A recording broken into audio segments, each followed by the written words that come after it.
Hello, my friend. I'm truly glad you're here again. Before we begin, take a slow breath in. Hold it.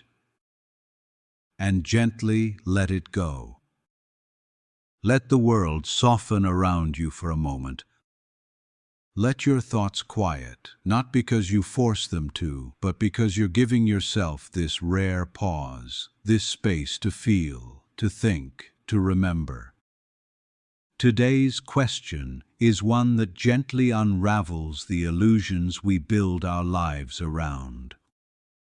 Why do we spend our lives chasing a better future without noticing the parts of the present that are already quietly disappearing? It's a question most people never stop to ask, not because they don't care, but because they're too busy running towards something they can't quite name, running away from something they're afraid to lose, running because the world taught them that movement is progress and slowing down is failure. But in that running, something precious slips through our fingers.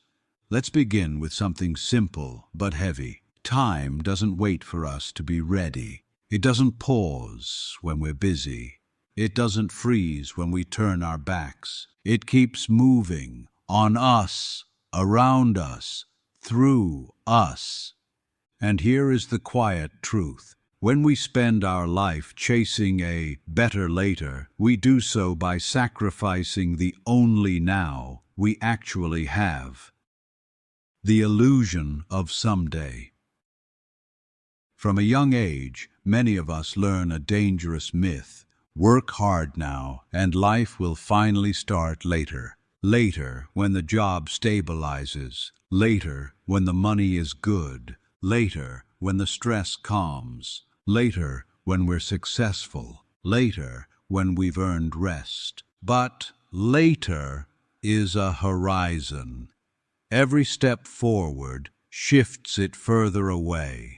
People spend decades chasing it, only to realize they've traded years of present moments for a future that never really arrives. Let me tell you the kind of story that happens more often than we admit. A father works tirelessly, early mornings, late nights, weekends, just this once. He tells himself it's temporary. He tells his partner and his children, "I'm doing this for you." He dreams of the day when he will finally be free to take them on trips, to go fishing with his son, to sit quietly beside his wife and watch the sunset. He promises himself, "When things settle, I will come back to them." But time does not wait for his return. His children grow taller without him noticing. Their questions become deeper. Their needs change shape. Their laughter evolves. Their childhood, the very thing he thought he was protecting, moves on without him. One evening, after years of saying, "Not now, maybe later," he finally takes a break. He sits beside his son, ready to reconnect. But the boy, now older, glued to his phone, looks up only briefly and says, "I'm busy." And the father realizes, painfully, that the version of family he imagined returning to no longer exists. This is not a rare tragedy. It is a quiet, everyday one. It is what happens when we believe tomorrow will always wait. The future we chase is often a mirror of our fear. Why do we chase this better future? Is it because we truly want more? Or because we're afraid of stopping? Sometimes we're not running towards something, we're running from something, from the discomfort of being still, from the fear of not being enough, from the pressure to prove ourselves, from the belief that value must be earned, not lived. People tell themselves they're building a better life, but sometimes they're building walls. Walls that keep them from discomfort and from the very people they love. The present disappears quietly. The present doesn't disappear with a dramatic sound. It fades gently, like a photograph left too long in the sun. You don't notice the change day by day, only when you look back. And here's the painful part. Most people notice only when it's too late. Let me share another story. There was a woman who worked tirelessly to create her dream home. She spent years renovating, planning, saving. Every paycheck went to tiles, furniture, upgrades. She told herself, once the house is perfect, we will finally relax and be happy. Her partner supported her dream, but wished she would slow down, wished she'd sit on the couch with him, walk in the evenings, share more unplanned moments. But she always said the same thing: after this project, I promise. When the house was finally finished, flawless floors, beautiful kitchen, perfect lighting, her partner had already emotionally drifted away. He had waited for her to return to the present, but the present had turned into years. They had built a beautiful home, yes, but the relationship that was meant to live inside it had faded. Perfection was achieved, connection was lost. This is what happens when we sacrifice presence for pursuit. We chase the future because we don't know how to hold the present.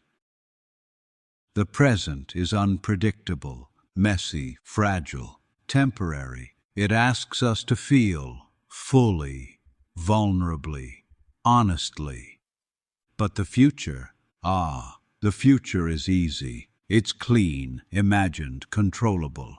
We paint it however we want. In our minds, it is always brighter, simpler, more generous than the now. So we escape there, into someday, into what if, into when things get better. But the cost is the very life we're living. Life happens in the middle, not at the finish line. Think of how many people say, "I'll rest when things calm down. I'll spend time with them when I'm less tired. I'll enjoy myself once everything is sorted.